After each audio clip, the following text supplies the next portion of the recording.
बुमराह के ऊपर अब मैं आपसे एक बात कहना चाहता हूँ, आज की तारीख में उससे अच्छा फास्ट बॉलर पूरी दुनिया में कोई नहीं है। आप उसको बैटिंग विकेट दे दें, आप उसको बॉलिंग विकेट दे दें, आप उसको तेज विकेट दें या ना दें, वो आके जो इसका है वो ला के आखिर में जो रिस्ट मारता है, रिस्ट में वो आउट स्विंग भी करता है, इन स्विंग भी करता है। तो फिर जो है ना उसमें आकिब जावेद का नाम सर फहरिस्त होगा। देखिए Aqib Javed as a player उसकी अपनी जगह उसको कोई उस पर वो डाउट नहीं करता, लेकिन in recent times and recent years whenever he has taken up a official assignment with the cricket board, अभी 2.5 साल से वो क्रिकेट बोर्ड में है मुख्तलिफ ओहदों पर, मतलब जो वो चीज़ें मतलब जिसमें वो इन्वॉल्व रहे हैं वो कमाल है यार। मतलब अभी मैं आपको बताऊं कि इन्होंने आकिब जावेद ने फ्यू डेज बैक जेसन गिल्स्पी और गैरी कर्स्टन पे ये इल्ज़ाम लगाया था कि ये लोग जो है मतलब सिलेक्शन के मामलात में सबको वो करते थे, साइड करते थे और अपने फैसले खुद करते थे, और फिर ये भी इल्ज़ाम लगा दिया कि जी वो पाकिस्तान में होते नहीं थे। ठीक है, तो उस पर जेसन गिल्स्पी ने एक मतलब जेसन गिल्स्पी जो ऑस्ट्रेलिया के फॉर्मर फास्ट बॉलर्स है, ग्रैंड मैकग्रा, जेसन, उन्होंने कहा कि यूनुस खान ने अगर 10,000 से ऊपर रन किए हैं तो किसी कोच ने कहा था 10,000 रन किए हैं, वो यूनुस खान ने अपनी मेहनत से किए, तो ठीक है, जस्टिफाइड है बाय कोच। मोमेंट्स के कॉन्टेक्स्ट में देखा जाए ना तो वहां पर वो आता है और इसी वजह से जो उसका इम्पैक्ट है ना वो लोगों को याद रह जाता है। जैसे कि मैं बात कर रहा हूँ, आप ये फाइनल देख लें, फिर वो सेमीफाइनल देख लें, ठीक है, specially the death over game, फिर उससे पीछे आप वेस्ट इंडीज़ वाला मैच, आप जहाँ जहाँ भी इंडिया को क्रूशल मोमेंट्स के ऊपर ना बुमराह की ज़रूरत पड़ी है तो बुमराह ने आगे डिलीवर किया है, और इस वजह से ना वो जो उसका इम्पैक्ट है वो लोगों के माइंड्स में। एज अ मैनेजमेंट का क्या रिकॉर्ड है वो भी मैं आपको बताऊंगा, और मोहम्मद हफीज साहब की जो एक चीज़ है ना वो उस पर भी डिस्कशन करते हैं। मोहम्मद हफीज साहब अपने ब्लंट अंदाज की वजह से बहुत ही जाने माने जाते हैं, यानी वो एक ऐसे आदमी है, बहुत सारे लोग यूजुअली आपके फॉर्मर क्रिकेटर्स थोड़ी लगी लिपटी, थोड़े से अपने ताल्लुकात बरकरार रखने के ऊपर जाते हैं, लेकिन मोहम्मद हफीज एक ऐसे खरे और ईमानदार आदमी है जो सही बात है वो कह देते हैं, भले अगले को ज्यादा जारी बात है, ऐसा बंदा लोगों की आंखों में खटकता है, पसंद कभी नहीं आता क्योंकि यार वो सीधी बात कह देते हैं। मैं इसमें अब आकिब जावेद साहब को बुरा नहीं कह रहा, हमारे लिए दोनों फॉर्मर क्रिकेटर्स और दोनों ही बहुत रिस्पेक्टेबल है, लेकिन मैं दोनों का पर्सपेक्टिव अलग अलग तरह से उनकी पर्सनैलिटीज को आपके सामने रखने की कोशिश करूंगा। मोहम्मद हफीज कभी भी ना तो मीडिया का ना तो प्लेयर्स की आंख का तारा रहे हैं। जब वो पहले भी मैनेजमेंट में आए थे तो वो प्लेयर्स पर सख्ती की थी, फिटनेस का कल्चर डेवलप करने की कोशिश की, उन्होंने टीम में जो बुरी आदतें थी प्लेयर्स के अंदर उसको खत्म करने की कोशिश की, तो प्लेयर ही उनके अगेंस्ट हो गए। और शहीन शाह अफरीदी के बाद अब भाई उस्मान तारिक को बुमराह के साथ कंपेयर किया जा रहा है आकिब जावेद की तरफ से कि भाई सेम टू सेम वो बुमराह की तरह है, एक्शन भी उस तरह है और बॉलिंग भी उसी तरह ही करवाता है, मतलब इंपैक्ट उसी तरह क्रिएट करता है। पाकिस्तान के फास्ट बॉलर खत्म होकर रख दिए क्योंकि पाकिस्तान स्पिन ट्रैक बनाया, जिसकी वजह से हमने भी सारे टेस्ट मैच में स्पिन से भी ओवर करवाए, लेकिन पाकिस्तान का फास्ट बॉलर सिर्फ फील्डिंग करके चला जाता था, जिसकी वजह से अब हमारा ये हाल हो गया कि हमारे फास्ट बॉलर अब टेस्ट क्रिकेट खेलने के लायक ही नहीं रहे। बांग्लादेश जैसी टीम हमसे जीत रही है, बांग्लादेश के पास हमारे से अच्छे बॉलर हैं, लेकिन पाकिस्तान के पास अब सिर्फ 110 और 120 की रफ्तार से बॉलिंग करने वाले फास्ट बॉलर हैं। तो मोहम्मद हफीज के इस बयान पर आकिब जावेद की बोलती बंद होगी और आकिब जावेद से भी कुछ जवाब ही ना बना कि मैं मोहम्मद हफीज को क्या कहूं। इस पर उल्टा भाई आकिब जावेद ये कहते रहे कि भाई हम तो सीरीज जीत रहे हैं, हमने अभी ऑस्ट्रेलिया को हराया है, हमने अभी भी बांग्लादेश के खिलाफ भी थोड़ा बहुत कुछ परफॉर्म किया है, लेकिन दूसरे तो मोहम्मद हफीज का जो जिस हाल पे पाकिस्तान क्रिकेट पहुंचा है पिछले 2.5-3 साल में, हम आगे नहीं बढ़ पाए किसी भी सूरत में, तो फिर जो है ना उसमें आकिब जावेद का नाम सर फहरिस्त होगा।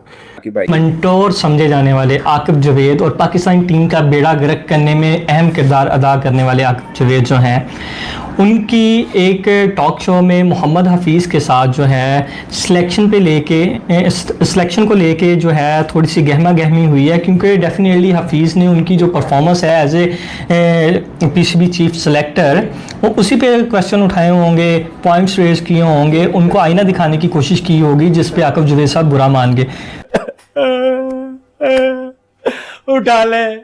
उठा ले देवा रे देवा, उठा ले, अबे मुझ गरीब को नहीं, इस पान के टके टेपिए को, रन मशीन को उठा ले। और पाकिस्तान वापस ना आई आरएस रऊफ, और इंडिया दे 12वें प्लेयर वो वापस ना आई पाकिस्तान। तो वहां पर सुपर 6 में एक दफा हो सकता है, क्योंकि जाहिर बात है 6 जब 12 टीम्स होंगी, 6-6 का आप ग्रुप बना देंगे तो पहली बार वहां पे इंडिया से पाकिस्तान का मैच हो सकता है, और फिर जब क्वालिफाई करके टीम्स आएंगी और सुपर 7 बन जाएगा, एक बार फिर इंडिया वर्सेस पाकिस्तान का मैच हो सकता है, और फिर अगर सेमीफाइनल फाइनल में आमना सामना हो जाए तो 3 बार इंडिया वर्सेस पाकिस्तान का ओडीआई वर्ल्ड कप में मैच हो सकता है। Haris Rauf the legend, Haris Rauf the run machine, Haris Rauf the टेपिया, हारिस रऊफ द मास्टर, छक्के खाने में मास्टर। सर इसकी जिंदगी ने ना हम पाकिस्तानी फैंस को बर्बाद कर दिया हुआ है। ये पाकिस्तान क्रिकेट की जान नहीं छोड़ रहा, हर जगह इसकी बॉलिंग कुत्ते की तरह पिटती है। यार कोई दुनिया में ऐसा कोई बैट्समैन, ऑलराउंडर या कोई बॉलर होगा जिसने इसको और सोफे को, शाहीन अफरीदी को छक्के नहीं मारे होंगे, यकीन माने। हारिस रऊफ साहब को एक लीग है, शायद आपने सुनी होगी या नहीं सुनी होगी, दुनिया की एक थकी हुई लीग है जिसमें पाकिस्तान का premium fast bowler Haris Rauf खजल हो रहा है। अंदाजा लगाओ, यानी कि दुनिया के हर कोने में आपको पाकिस्तानी नजर आएंगे लीगें खेलते हुए। एमएलसी लीग है, मेजर लीग क्रिकेट। सर वहां हारिस रऊफ साहब बॉलिंग करवा रहे थे, रोमन पाउल ने घंटा बजा दिया, 4 छक्के लगाए हैं और सॉफ्टवेयर जो अपडेट हो गया। 4 छक्के, 1 ओवर में 28 रन लगे हैं जनाब साहब को। लाइन लेंथ की मां बहन एक कर दिया भाई रोमन पाउल ने, और ये बैटर है बुमराह शेर ने निकल जाओ। और यार यही जो है वो लोग हैं जिन्होंने पाकिस्तान क्रिकेट को बर्बाद किया हुआ है। अब जनाब साहब वहां एमएलसी खेल के पूरे एजाज के साथ जो है वो बॉलिंग में कुत्ते की तरह जो है वो पिट के पाकिस्तान टीम में वापस है कोई पूछने वाला। पीएसएल में बॉल टैपरिंग, पीएसएल के बाद जो इंटरनेशनल लेवल में बॉल टैपरिंग, और इसके अलावा सिर्फ छक्के हैं। रोमन पाउल ने 4 छक्के मारे हैं। सर इसको जाके देख लीजिए, एमएलसी का टूर्नामेंट है, लीग है, यानी कि दुनिया की कोई ऐसी लीग नहीं, कोई ऐसा ठिकाना नहीं, कोई ऐसा जजीरा नहीं जहां पाकिस्तानी ना हो और वहां वो क्रिकेट खेलते हो, और क्रिकेट में कुत्ते की तरह जो है हम जलील होते हैं। क्रिकेट हमें खेलनी आती कहां है भाई? हम तो ट्विटर के ऊपर जो वो जीते हुए हैं, इंडिया से स्टेटमेंटों के जरिए जीते हुए हैं। मुझे अब्दुल रजाक बेटा तेरी स्टेटमेंट याद आती है, जसप्रीत बुमराह जैसे बॉलर पाकिस्तान की गलियों में है। बेटा मुझे दिखा ना, तू कहता था हारिस रऊफ शाहीन बैटर है, हारिस रऊफ को जो 4 छक्के लगे हैं किसी ने बनाई है वीडियो उसकी? मुझे बताओ ना, यहां अगर बुमराह को लगे होते छक्के तो यहां तो पाकिस्तान में तो क़यामत आ जानी थी कि ये क्या हो गया। अब मुझे बताओ ना, ये हारिस रऊफ साहब जिसने पाकिस्तान क्रिकेट को बर्बाद करने का ठेका ले रखा हुआ है, सर कब जान छूटेगी इससे? और मैं तो एक अरसे से कह रहा हूं, खुदा के वास्ते यार ये कौन सी पेस है? हमने पेस देखी है बुमराह की, हार्दिक पांड्या की, सर मिचेल स्टार्क की, ट्रेंट बोल्ट की, हमने भी पेसें देखी है, लेकिन ये कौन सी पेस है जो कुत्ते की तरह पिटती है? यानी कि ये पेस आउट क्यों नहीं करती, ये पेस विकेटों के ऊपर क्यों नहीं लगती, ये पेस स्टेडियम के बाहर कैसे जाती है? ये बाउंड्री के पार ये कौन सी पेस है जो जिसको पर लगे हुए हैं, जो हर वक्त वहां में रहती है? यार ये कौन सी पेसें हैं, ये कौन सी लाइन लेंथ है मेरे भाई? उसके बाद जब इसको छक्के पड़ते हैं फिर उसके बाद इसका एक ही स्टाइल होता है, की हो गया। तब कहां ये कहा जाता है कि इंडिया पाकिस्तान को दूर करो, दूर करो। ये तो अगले साल मुझे लग रहा है इंडिया वर्सेस पाकिस्तान के 4 मैच आपको देखने को मिल जाएंगे। 2 बार एशिया कप में, क्या पता 5 हो जाए, और अगर 6 भी हो सकते हैं फिर तो, अगर 3 बार एशिया कप के अंदर 3 बार वर्ल्ड कप में हो गए तो। नहीं देखिए बिल्कुल ऐसा ही है कि अगर एशिया कप वाला कहानी अब वर्ल्ड कप में भी शुरू कर दी गई, क्योंकि आईसीसी ने जो नया 2027 का वर्ल्ड कप फॉर्मेट इंट्रोड्यूस कर दिया और जो पुराना था उसको कह दिया कि भाई काटा लगा दिया गया। बहुत एक्साइटमेंट से भरपूर ये फॉर्मेट इंट्रोड्यूस किया। ठीक है, कुछ एसोसिएट टीम्स या बोर्ड्स रोएंगे कि यार ये हमारे लिए साथ कम मौके हैं और हम जीत कर भी आएंगे क्वालिफायर्स, हमें फिर भी एकदम से बाहर कर दिया जाएगा। लेकिन ये बेहतरीन फैसला है क्योंकि ओडीआई फॉर्मेट में एसोसिएट टीम्स फिट नहीं होती। 7 घंटे के मैच में अगर कोई इंडिया या ऑस्ट्रेलिया या कोई बड़ी टीम किसी अगर आपको छोटी टीम के साथ यूएसए या किसी नीदरलैंड के साथ खेल रही है तो मजा नहीं आता, और ये एक अच्छा फैसला किया गया। और फिर वर्ल्ड कप में अगर इतने ज्यादा मैचेस होते हैं, 6-6, 7-7 मैचेस अगर छोटी टीमों को मिले, वो तो बिल्कुल ही काम खराब हो जाता है। आईसीसी ने एक नया फॉर्मेट इंट्रोड्यूस करवाया और ये कहा है कि पहले हमने आपको 14 टीमें बताई थी ना, 14 टीमें ही हैं, लेकिन एक्चुअली जो 12वीं, 13वीं और 14वीं टीमें उनको वर्ल्ड कप से पहले 2 दिन पहले एक सुपर सीरीज खिलाई जाएगी, यानी एक मैच तीनों खिलाया जाएगा। जो सबसे ऊपर रही नेट रन रेट में या पॉइंट्स टेबल में वो तो आगे आ जाएगी, बाकी 2 को साउथ अफ्रीका से 2 दिन में ही कहा जाएगा भाई घर वापस जाओ, सिर्फ 2 दिन के लिए आप आए थे, आप घर वापस जाओ। फिर शुरू होगा सही मुकाबला वर्ल्ड कप 2027। 6 टीमों के 2 ग्रुप बनाए जाएंगे और कहा जाएगा कि आपस में खेलो। जो टॉप 3 टीमें होंगी, जैसे पहले भी हमें पता था सुपर 6 होता था, लेकिन अब कहा गया सुपर 7 होगा। टॉप 3 टीमें दोनों ग्रुप से वो तो आगे चली जाएंगी, लेकिन कहा जाएगा जैसे फीफा वर्ल्ड कप में भी हुआ था कि ब्रैकेट्स राउंड में कहा गया था जाने के लिए कि ग्रुप में आपकी जो दो टॉप टीमें तो जाएंगी, लेकिन 8 टीमें थर्ड नंबर पे भी जो टॉप की होंगी वो भी आगे जाएंगी।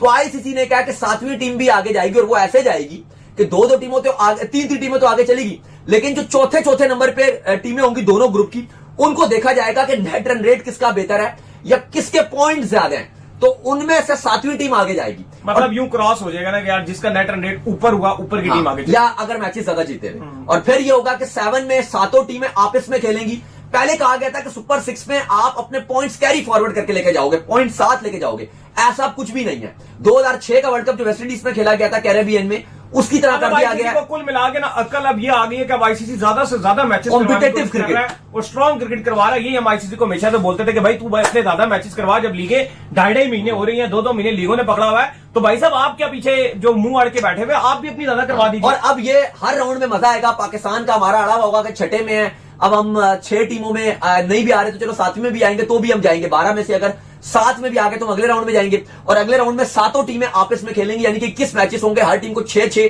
मैचेस खेलने का मौका मिलेगा सुपर 7 में। और उससे पहले अगर आप देखो तो हर टीम 5 मैच ये खेल लिए, सुपर 7 में 6 मैच मिल गए, टोटल हो गए 11, और फिर जो सुपर 7 में टॉप 4 टीमें होंगी वो सेमीफाइनल में जाएंगी। यानी कि पाकिस्तान इंडिया के पास एक और मौका है, और वो ये है कि अगर आप एक ग्रुप में होंगे, जाहिर है ये पहले ही फैसला कर लिया गया, सुपर 7 में हर किसी ने खेलना ही खेलना है, तो पाकिस्तान इंडिया फिर खेल लेंगे। और फिर अगर पाकिस्तान, अगर आप कह लो कि इंडिया नंबर 2 पे फिनिश करता है और पाकिस्तान 3rd पे करता है, तो भी ऑटोमेटिक सेमीफाइनल बन जाएगा, या इंडिया नंबर 1 पे करता है, पाकिस्तान 4th पे करता है, तो भी सेमीफाइनल बन जाएगा। और अगर सेमीफाइनल ना बना तो फिर अगर दोनों सेमीफाइनल जीत जाती हैं, जिसके इम्कानात कम ही है, तो फिर फाइनल में भी मौका। साहब और मोहम्मद हफीज में ठीक ठाक बहस हो गई। मोहम्मद हफीज साहब ने पूछा कि आप सिलेक्शन की जिम्मेदारी लेते हैं, उसने कहा जी कि मैं चीफ सिलेक्टर नहीं हूं। मोहम्मद हफीज ने कहा कि क्या आप सिलेक्शन नहीं करते हैं, तो उन्होंने कहा कि जी मैंने कब कहा मैं सिलेक्शन नहीं करता, मैं सिलेक्शन करता हूं लेकिन मतलब अकेला नहीं करता, मैं एक सिलेक्शन कमेटी का मेंबर हूं। के आने से उन्होंने कैसे क्रिकेट को बेहतर किया और पाकिस्तान टीम इंग्लैंड से टेस्ट सीरीज जीती थी, उसके ऊपर गिलेस्पी का भी पॉइंट ऑफ व्यू आ गया है, और उसने बड़े हार्श वर्ड इस्तेमाल किए हैं और आकिब जावेद को झूठा करार दिया है। ये गिलेस्पी ने कहा है, मैं नहीं कह रहा हूं, उन्होंने जो कहा है मैं आप कोट एंड कोट उनका बता दूंगा, बाकी आपकी ऊपर मर्जी। आपने आकिब जावेद की स्टेटमेंट भी सुन ली है, गिलेस्पी का जो पॉइंट ऑफ व्यू है वो मैं आपके सामने रख दूंगा। नंबर 1, हफीज ने आकिब जावेद की अच्छी खासी रोल कर दिया है, और आकिब जावेद बेचारा रोने वाला हो गया है। तो ये दोनों बड़ी खबरें मैं आप लोगों के साथ इस वीडियो में शेयर करने जा रहा हूं। तो सबसे पहले मैं आप लोगों को आकिब जावेद की बातें सुन लें, और जो वो मतलब अपनी थ्योरीज देते रहते हैं पाकिस्तान क्रिकेट के बारे में, जो हाल है पाकिस्तान क्रिकेट का, तो आप उनकी बस बातें सुन लें, आपका ब्लड प्रेशर वैसे ही बढ़ जाएगा भाई, मैं आपको ईमानत से बता रहा हूँ। थे वहाब रियाज थे, असद शफीक थे, असद शफीक, शोएब मलिक, इतने बड़े बड़े नाम, और उसमें बज़ाहिर लगा कि जी वहाब रियाज, क्योंकि वहाब रियाज को एक्टिव हेड रखा हुआ था बट नॉट ऑन पेपर के वो हेड थे, ठीक है। अब चूंकि जहां पे मोहम्मद यूसुफ बैठे हैं या रजाक बैठे हैं, वहां पे वहाब का हेड बनना एम ही है। मतलब मैं ये नहीं कह रहा वो नहीं कह रहा उनको, मैं जूनियर सीनियरिटी की पॉइंट ऑफ व्यू से कह रहा हूँ जस्ट। अब यही सेम है, अब आकिब मानते नहीं है, वो कहें कि हाँ यार ये गलत है, एक हेड तो होना चाहिए कहीं पे भी हो, आपका हेड ही नहीं है। फर्ज किया जी एक चीफ सिलेक्टर बैठा है, फर्ज किया जी एक कोच बैठा है, एक कप्तान बैठा है, 3 सिलेक्टर बैठे हैं, एक चीज पे फंस गया जी रिजवान लेना है या गाजी गोरी जाएगा कि वो मेरा तो ख्याल था शुरू वहीं से करना चाहिए। हीटेड डिस्कशन हुई आकिब और हफीज में। हफीज ने कहा कि सिलेक्शन कमेटी कौन है, कहाँ है, किसने सिलेक्शन किया है, उन्होंने कहा जी मैंने की है। आकिब ने कहा, हफीज भाई ने कहा कि बात हो रही थी, हाँ जी, कि जब उन्होंने कहा जी बड़ी बात है, तो फिर ऑन नहीं करता, बड़ी बात है, आपने ऑन किया, आपने ऑन किया, कहते इसमें बड़ी बात क्या, मैंने सिलेक्शन की है तो मैं कहूंगा हाँ मैंने की है। पाकिस्तानी क्रिकेट जगत से इस वक्त सबसे बड़ी खबर सामने आ रही है। एक लाइव शो के डिबेट के दौरान पूर्व पाकिस्तानी आकिब जावेद और मोहम्मद हफीज में आपस में बुरी तरह लड़ाई हो गई। अगर आपको वीडियो अच्छा लगा तो like, comment, share and subscribe करें।